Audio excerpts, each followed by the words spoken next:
Alright, a quick comic review this time, although it's not really a quick one. I think last time it was quicker. Speaking of last time, I did realize that you couldn't really hear because I had the noise canceller on, which was kind of slightly dead on. I probably should have shut it off before I started filming, but I didn't think to. And because I thought I could talk over it, like I thought that it wasn't that loud, but I was also talking quieter, so it made it kind of hard to hear. I realized that when someone pointed it out. So moving forward, I will obviously have that shut off. Now, on to the comic reviews.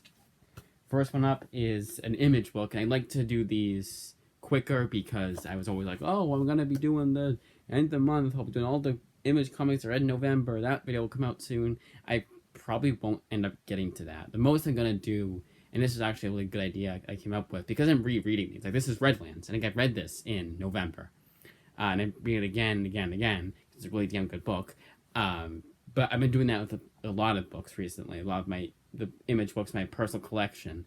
And I think instead of going November, December, January, February, and now March, I'll be doing it like all at once. And I'll just review them as is. Just be a huge, very long comic review, maybe even a live stream of me going over all the image books I've read in the past few months. And then once I'm all caught up, then I'll be going back to how it was before. Because all I can say is this one I still like it. I still think it's a really good book, and not much my opinion has changed. But there are some books my opinion has changed that I've read it before. I really didn't like it, and now I like it a little bit more.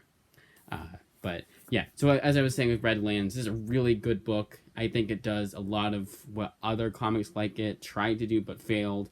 This is a feminist book, and that probably turned off a lot of people, but and it definitely does do that thing a lot of these kinds of books do. But I think here it's done a lot better than in other comics and other forms of media. It's not talking down to its audience and also attacking men. It's just kind of like saying that there are good male characters here. There are male characters here who have done bad things in the past and want to change their ways and help out our protagonists. And there's also a relationship with a male and a female that is seen as mostly good. It is also one of those books that you'll have to read at least twice to understand what's going on. Even then, there's going to be a lot of questions you still have, which really makes the rereadability factor all that better. And one thing I realized, I wanted to read the library's copy. Again, like I said before, a lot of that is out of novelty. Then some of it's because all my books are like... Do I have a good example of one of these books that's been doing this recently? Maybe this one?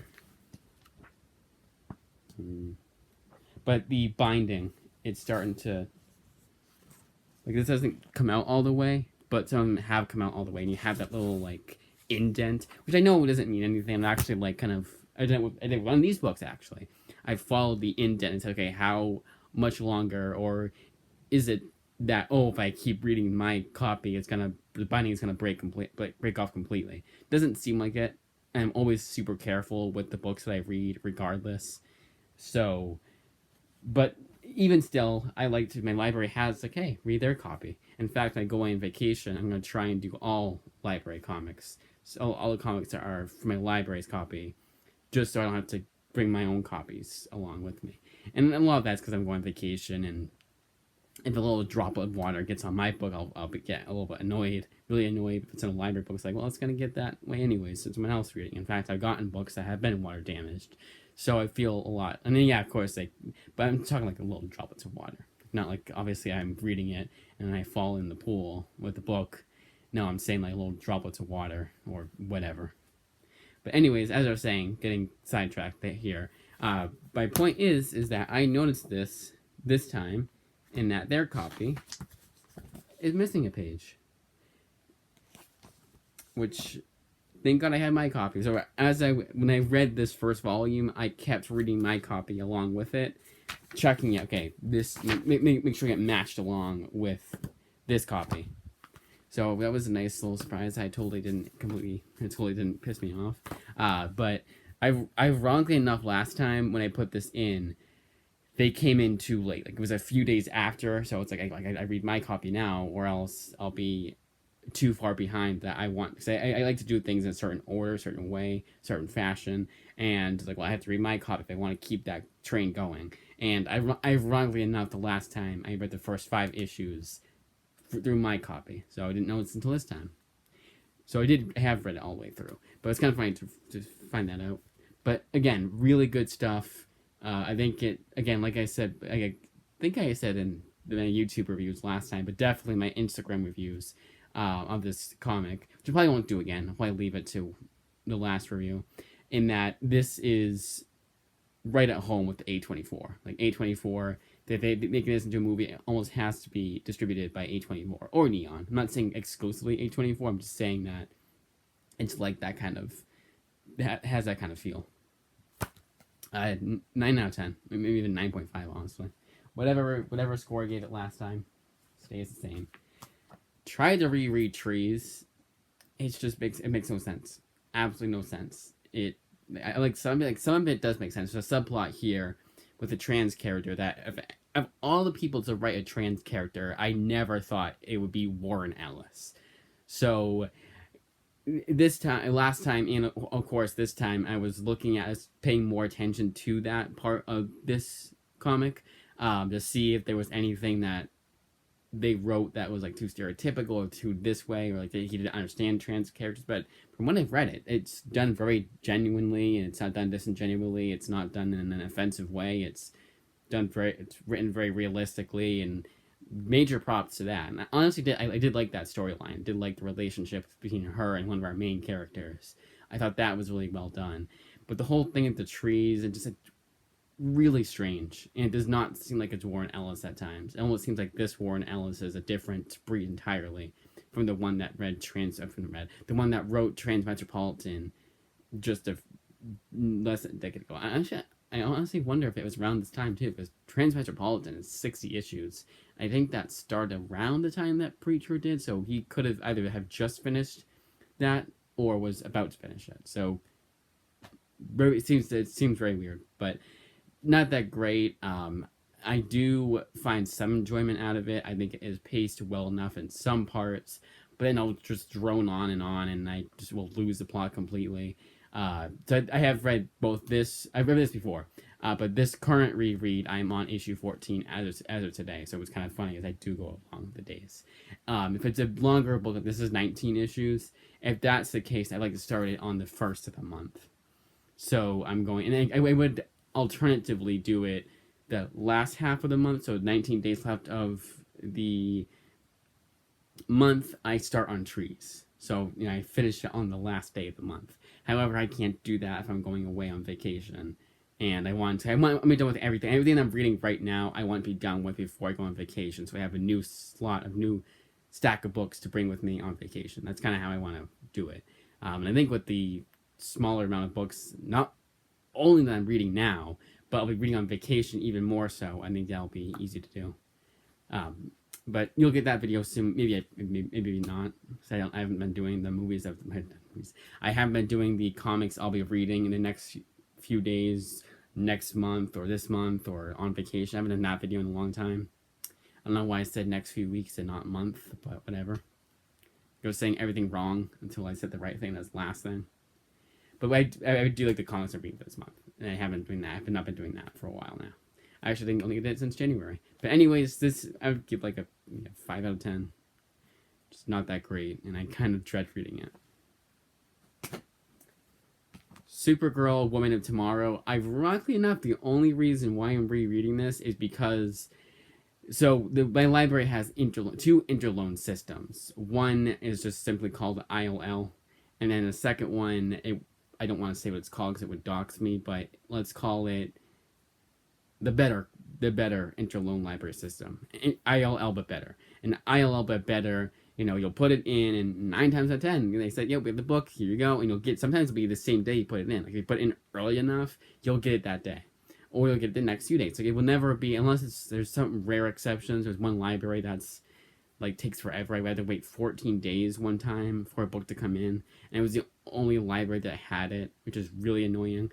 But sometimes that'll happen.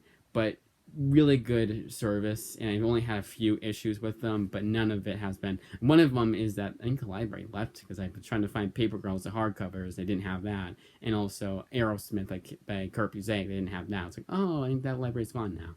But I think it's the library, not the system. I mean, it has to be. Think about it. It has to be, honestly. But anyways, so the main interloan library system, the one that has monopoly because it's most of the libraries in my area, so I have to deal with this more often. I got this book, returned it, whatever, and then a month later, they're like, oh yeah, we're putting it in again because they will sometimes say, oh, we don't have it, library will try again to get the item for you. In fact, Stumptown Volume 4, I finally got after months and months of them saying, well, we'll try it again. And what's kind of annoying about that is that I forgot a lot of what happened in the previous 3 volumes of Stumptown. So far, so good. I'm reading it, and I'm like, okay, I remember that character, obviously, for obvious reasons. And you read the series, you'll know what I mean. I may say, obviously, I remember that character. That's a supporting character. But yeah, something else will happen. And the other thing I hate about the system is sometimes they'll say you don't have a book that we had before. It's like, cool. So really looking forward to reading, what was the book they said I didn't have? I don't know. But there was one they said they didn't have, and they didn't have my PC either. So I was like, great. I really wanted to read that again. But anyways, so this one just came in. And I was like, you know what, rather than put it right back in, let's just read it again. It's been long enough. I've forgotten a lot of what happened in it. Let's read it again. And I want to give it a second shot because the first time I read it, I didn't really like it. And this time, I found more to like about it, but I still really don't like this one. I still think it's just another Tom King book that I really don't like, and it adds to my overall distaste of Tom King as a writer. I just think he's really pretentious, and I really liked Rorschach, and I'm one of the 5 people who liked his Batman run. Some parts of his Batman run. Like, I think it's entertaining. I can get the pacing is overall the best in his Batman run, and that is several volumes, and this is 8 issues, so that says a lot. But I think his characterization of Batman is extremely flawed, and I think it's too grimdark at times, and I really don't like the Bat-Cat thing. I think that's really cringe. And it is honestly reading that Batman run, you would have a field day with going over criticisms about Tom King's writing. But here, it's just overwritten.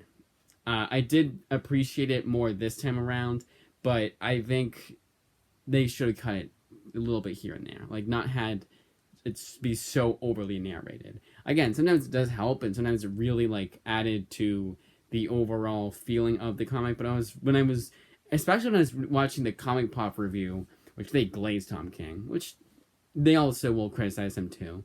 But again, it was one of those things where I was thinking to myself, I have to think of a writer that I am that passionate about to where I would be like, oh my god, this is like that about it. Preacher, I am that way about it, definitely that way about Preacher, but not about Garth Ennis. Garth Ennis, honestly, nothing I've read has been as nearly as good by Ennis has been as good as Preacher has been. And I'm not saying there's anything wrong with them glazing Tom King. I'm just saying that's the word that I'm using. It's true. It's like how I glaze Preacher. Preacher is a really damn good comic, my favorite comic of all time, and I have reread that so many times and it's solidified in my memory, and I learn by repetition, and I forget very easily. So to say that about a comic is insane.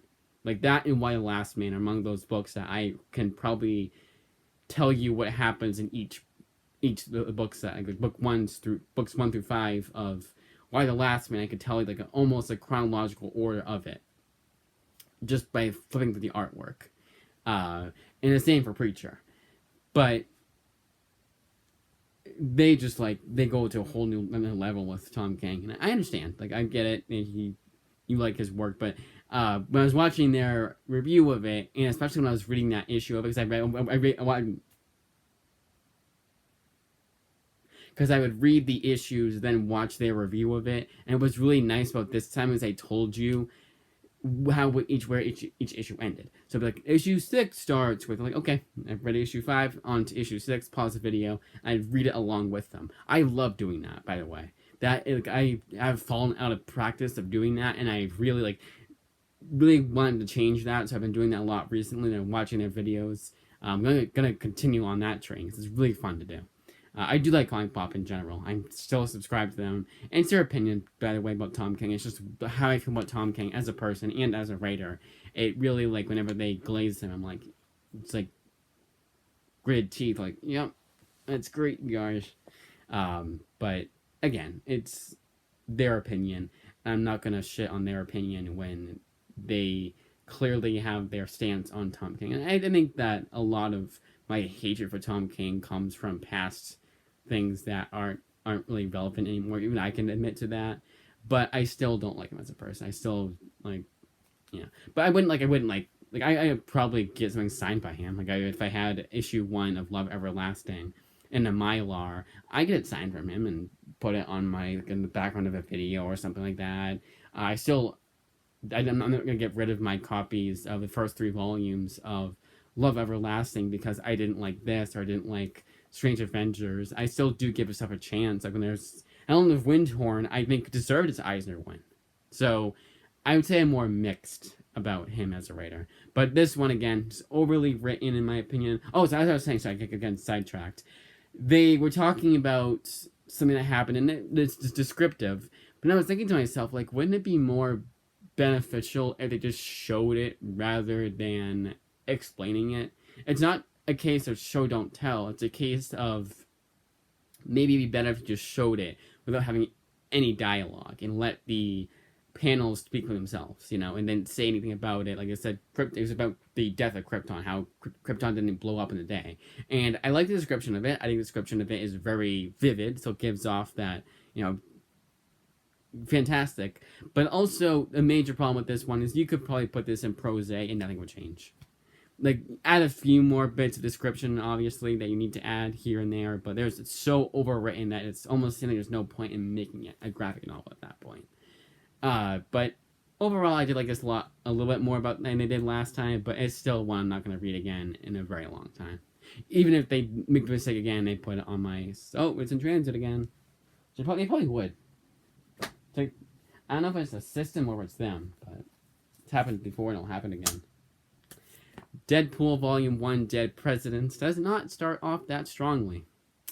It is kind of a bit of a bad start, I would say. I felt that this character of Deadpool was really annoying at times, and a lot of the criticism that people have about Deadpool was valid when I was reading these pages of the Deadpool comic. However, I know it gets better. I've read this entire run before, and I'm still as excited to read this run again as I was when I started reading Dead Presidents, like right before I started reading Dead Presidents. It's just a case of a kind of a slow start, a kind of bad start to an otherwise perfect run of Deadpool. 5 out of 10 just for this run itself, and 5 out of 10 for Supergirl too. The Planet of the Apes Marvel comics. I really like these. I'll read these again and again. They're just nice little palate cleansers, especially the second one.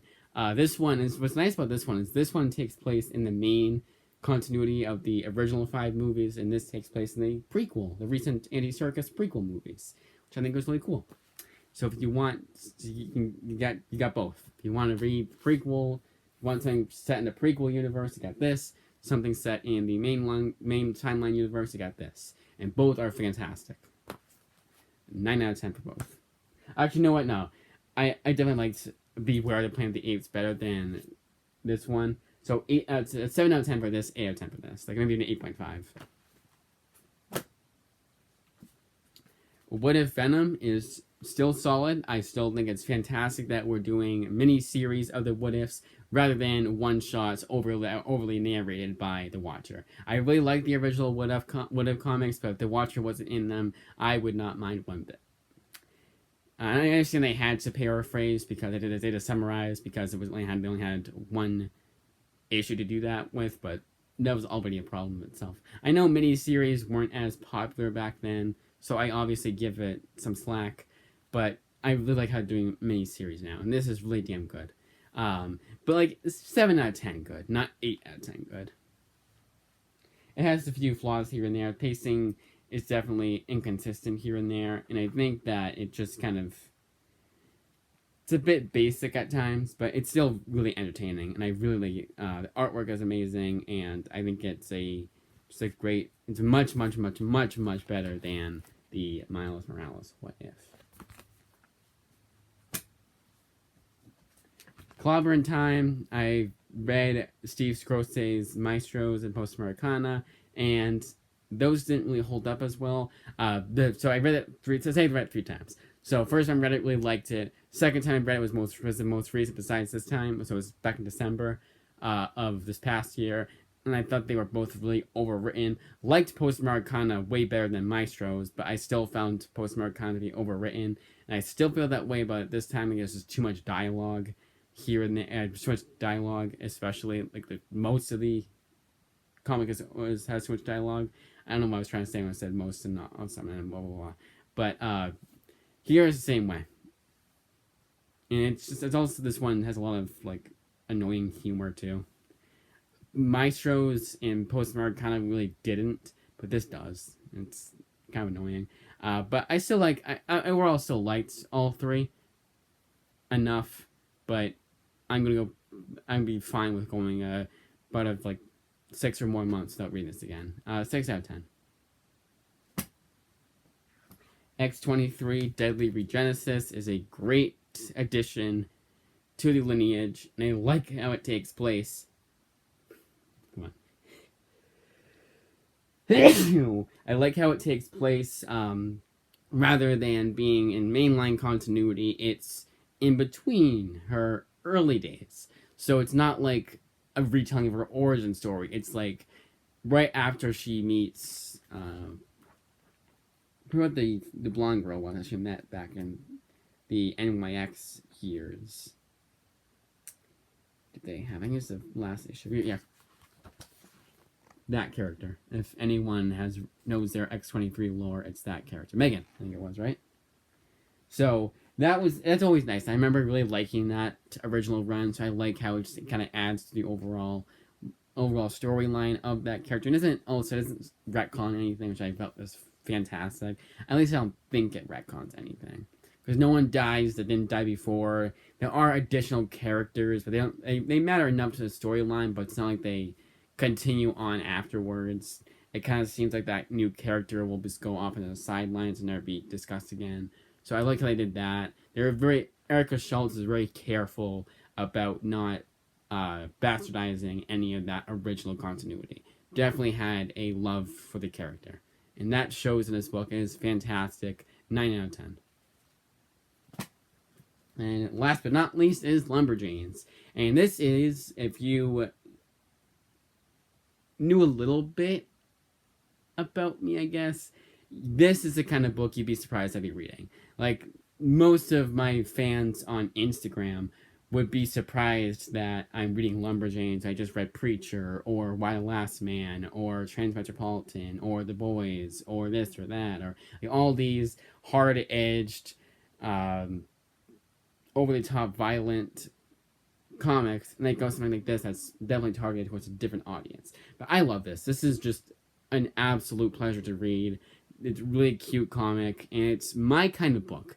And I think that when it's written for this target demographic, that's my kind of book. The Rayatel Dremeier, that kind of feel, but not the Squirrel Girl, insufferable wasp, I like to call her. Not that kind of not that kind of target audience, where they really just hammer home that it's not made for you. Hellcat was another one. Ironically enough, was written by the artist of Moonstruck, which I really liked. And Moonstruck is also written by funny thing is says Ellis. It's Grace Ellis. Grace Ellis writes this and Moonstruck. And both those, I think, is really good at capturing that audience, but also someone like me who wouldn't ordinarily be interested in that outside of Rayatel Dremeier. It's like, hey, if you like that, you like this. And that is definitely the case here. I'll try and finish this series, but I remember I kind of got old after a while, and I was kind of like, yeah, this is 75 issues. I'm not even on issue 50. So, but I will definitely try and finish this series off. It does change authors, and then once it changed authors, you felt it. And actually, I remember when I was reading it, I didn't notice it until I checked. I was like, oh, this is a different author. No, like I knew something was off. Something was off, and I was like, okay, was it a different author? Yep, it is. But then, honestly, a 10 out of 10 for this. This is really damn good. I I would honestly say if you like those kinds of comics, but you're kind of picky about it, Lumberjanes will be that because I'm picky about those. I like Kamala Khan as Marvel. I don't like Squirrel Girl. I liked this, but I didn't like Insufferable Wasp. I liked Man Eaters, but it was so bad it's good kind of liked. But Lumberjanes I just like in general. I think it does that humor really well too. But that, as I say, is that. Yeah, that's it. Hey, I don't think I said all that often. Started like hell, but didn't say 8,000 times.